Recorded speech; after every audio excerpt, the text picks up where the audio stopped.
One of the challenges that we're dealing with is the regression in terms of government responsibility over pandemic responses and best practices.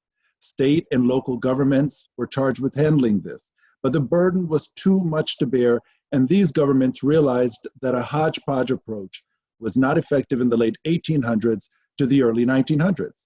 So what do? They deferred to the federal government to tackle these issues across the board. Now we see a regression of sorts happening between federal and state governments and state and local governments. What we are seeing is a very unfortunate blame game.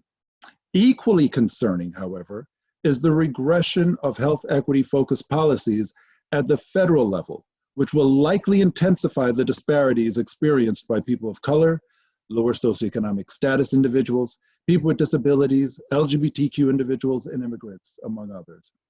And let us not forget the human beings who are incarcerated.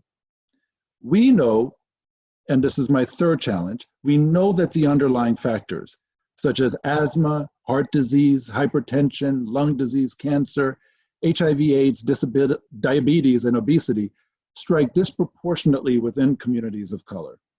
And as a result, they are at greater risk for complications from COVID-19. The inequities that predate COVID-19 did not suddenly become inapplicable, which could result in the US ending up with major disparities in who dies from coronavirus. Minorities and other vulnerable communities still contend with neighborhoods that are largely devoid of necessary health protective resources. And they still contend with political determinants or drivers that created, perpetuated, and exacerbated these health inequities. The lower a person's socioeconomic status, the more limited their resources and ability to access essential goods and services, and the greater their chance of suffering from premature death.